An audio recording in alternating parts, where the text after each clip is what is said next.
আসসালামু আলাইকুম সম্মানিত দর্শকবৃন্দ, আপনারা এখানে একটি রাজহাঁসের পরিবার দেখতে পাচ্ছেন।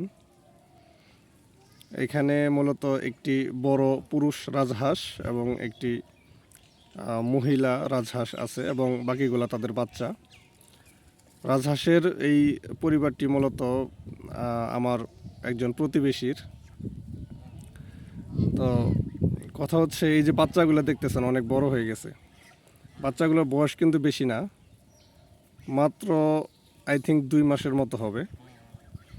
এবং তাদের খাবারও কিন্তু মানে সম্পূর্ণ প্রাকৃতিক। আপনারা দেখতেছেন যে ও ঘাস খাচ্ছে এবং এই যে পুকুর আছে, এই পুকুরের চারিদিকে ওরা শুধু ঘাস খায় এবং প্রয়োজন হলে তাদের মালিকের বাসায় যায় এবং খাবার খুবই সামান্য পরিমাণে খায়। তাদের সাথে কথা বলে যেটা জানতে পারলাম, ওরা বেশিরভাগ সময়ই ঘাস খায়। তো এবং এগুলোর দামও কিন্তু অনেক। একটা প্রাপ্তবয়স্ক রাজহাঁসের দাম মোটামুটি 3,000 থেকে 3,500 4,000 টাকা পর্যন্ত হয়ে থাকে। এবং এক একটা মা রাজহাঁস কিন্তু বছরে 10 থেকে 12টি ডিম দিয়ে থাকে এবং তাদের ডিম ফোটানোর যে হার, সেটাও কিন্তু শতকরা প্রায় 80% উপরে। সো কেউ যদি এরকম প্ল্যান করেন যে আমি রাজহাঁস পালন করব, এরকম 2টা রাজহাঁস কিনে 6 মাস পালন করার পরেই কিন্তু আপনি ডিম পেয়ে যাবেন এবং সেগুলোর থেকে ডিম ফোটাতে পারবেন। আপনার পরিবারের মাংসের চাহিদা মেটানোর পরেও আপনি কিন্তু ভালো পরিমাণে সেল করতে পারবেন।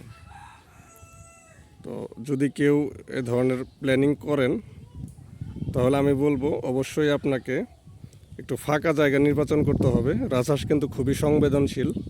তারা কিন্তু মানুষ কিংবা অন্যান্য প্রাণীদের একটু কম সহ্য করতে পারে। তো সেক্ষেত্রে ঘাসযুক্ত জমি কিংবা পুকুরের আশেপাশে যেখানে প্রচুর পরিমাণে ঘাস জন্মায়, সেখানে যদি তাদের প্রতিপালন করেন, তাহলে আপনার খরচটা অনেকাংশে কমে যাবে। পাশাপাশি তারা সুস্থ থাকবে এবং আপনাকে প্রচুর পরিমাণে ডিম দিবে। তো সবাইকে আহ্বান জানাচ্ছি আমার এই চ্যানেলটা সাবস্ক্রাইব করার জন্য এবং সবাই পাশে থাকবেন। এরকম আরও নিত্য নতুন ভিডিও পেতে চাইলে অবশ্যই আমার চ্যানেলটা সাবস্ক্রাইব করবেন, পাশে থাকবেন, কমেন্ট করবেন। সবাই ভালো থাকবেন। আসসালামু আলাইকুম।